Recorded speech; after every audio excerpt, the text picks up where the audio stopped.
to help us talk about Bruno really in our advocacy, the next presentation will be very instructive. It will help us frame our conversations. And it's a presentation about the Convention on the Rights of the Child and how marketing to children infringes on children's right to health. It's by Ms. Nicole Foster, who wears several hats. She is the Deputy Dean and Head of the Law and Health Research Unit at the Faculty of Law at the University of the West Indies Cave Hill campus in Barbados, and an attorney at law and policy advisor for the Healthy Caribbean Coalition. Nicole, the mic is yours. Thank you, Kimberly. And I proudly claim Kimberly as one of my former students from the Cave Hill Law faculty. So as Kimberly indicated, I am following on from the first presentation to give now the legal context for this problem that we're trying to grapple with. So I'm going to be looking at the CRC and whether marketing of unhealthy food and beverages infringe children's right to health. Slides, please. Next slide. Okay, so I just wanted to very quickly contextualize our discussion.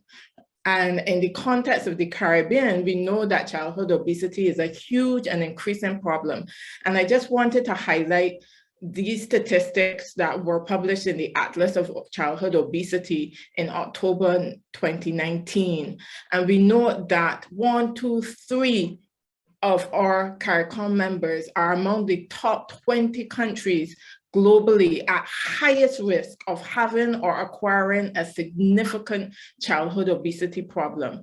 And then when you look at the stats as well as it relates to the chances of our territories meeting the original 2025 goals of the WHO in terms of just stabilizing where we're at in terms of diabetes, NCDs, etc., we see we have next to no chance of meeting those goals, right? We're at 1%, 2%, etc. Very, very distressing. And the big figures all have to do with the numbers of children that we will have that will be obese come 2030. And we know this is important because we know evidence shows us, or the studies show us, that our childhood, our NCDs epidemic in this region is being driven primarily, not exclusively, but primarily by unhealthy diets. Next slide, please.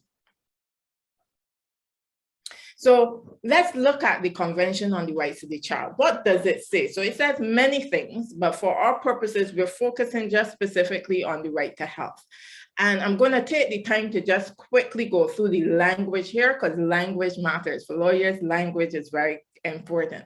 And we know that Article 3 of the Convention, which is a core grounding article of the Convention, speaks to the fact that all decisions that are made that pertain to children must be made in the best interest. No, shall, not may, not maybe, not best endeavor, shall be a primary consideration in your determinations.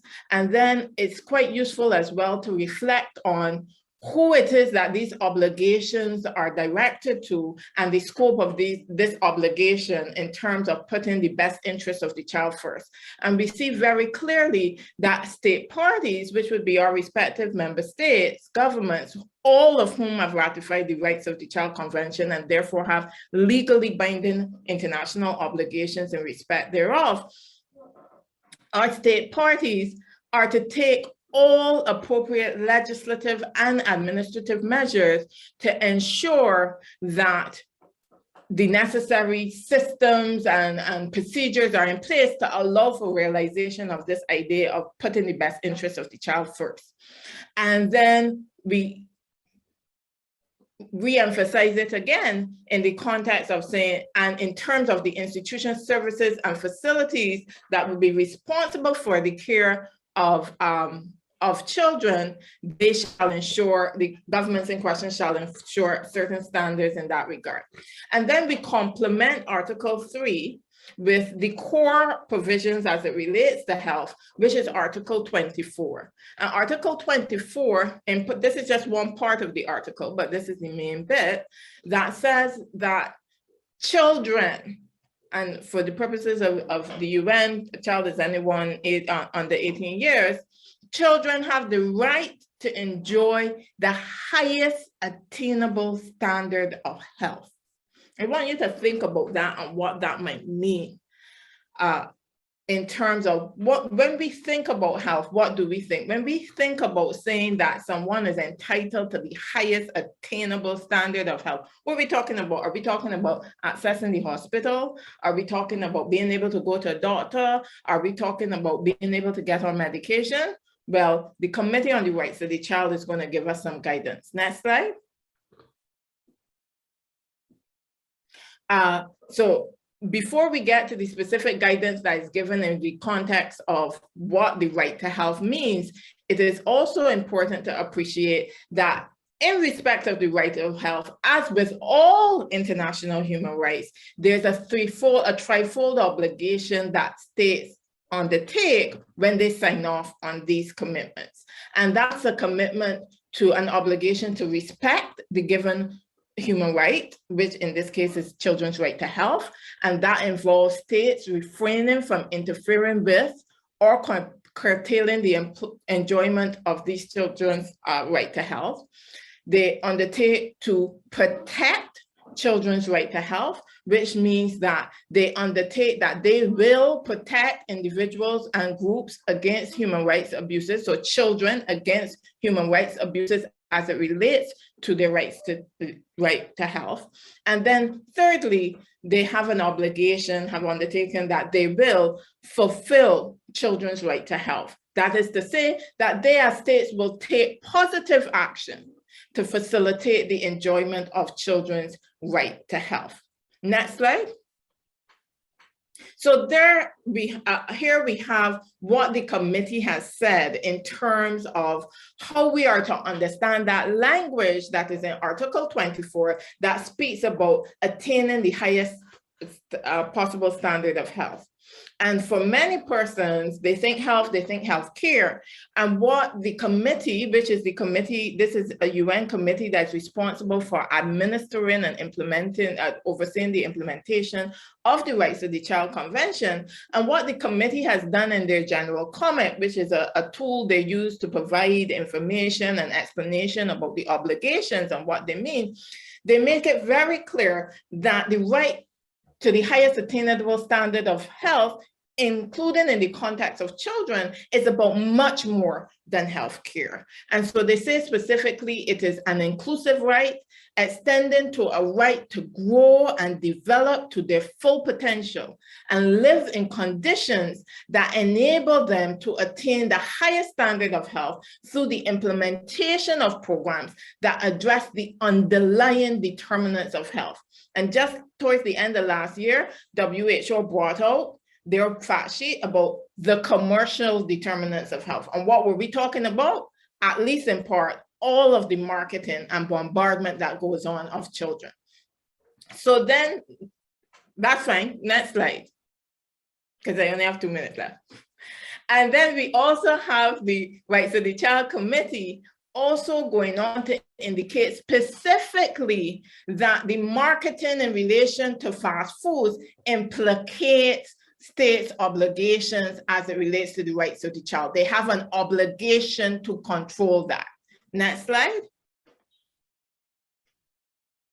And similarly, they have even addressed businesses. And this is a little unusual because we tend to think of human rights obligations as just attaching to the state. But the committee has said that businesses themselves have obligations to take certain steps to avoid acting in predatory ways in relation to children and marketing of these unhealthy foods. Next slide. And of course, there is a special responsibility in respect of our schools. And certainly in the Caribbean, we know that we are focusing as a first step on regulation of our school environment and their environs, precisely because, as GARD and others have indicated, the school is a place where children are a captive, vulnerable audience, where students and parents have a special trust that action is taken in the best interest of the child. Next slide.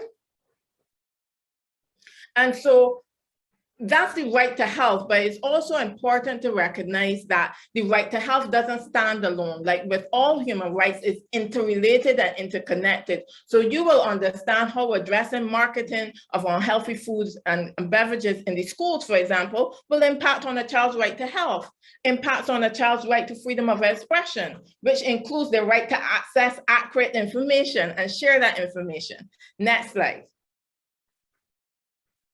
And so I just want to, before my time just totally runs out, I wanted to quickly just highlight this bit. And this is that since the right to health is a socioeconomic right, not a civil and political one, it's subject to realization on a progressive basis. And many individuals and states seem to think that that provides a pass, that allows them to delay, that allows them to excuse based on lack of resources. And I highlight here for these purposes, the failure of Barbados, my home country, to take any action to date in terms of regulating the school environment as it relates to SSBs, notwithstanding all of this action that has taken place by our other territories. And what I wanted to highlight is clear in the context of the comments from the committee that progressive realization does not mean you do nothing. You have an obligation to act. And in particular, they say that you should be taking legislative action in many instances. Next slide, half a minute. And this is just the set of recommendations that we have that have been put up by WHO and UNICEF, etc., that provide very clear guidance in this area so we know what we need to do. Next slide. And I wanted to end off with this quote, which is a quote both from our HCC patron and PAHO Director Emeritus, as well as the Atlas Forward, where they make it very clear that what we're dealing with here in terms of the marketing of unhealthy food and beverages to children is a clear violation of their right to health. And we can do better, and we must do better. Thank you.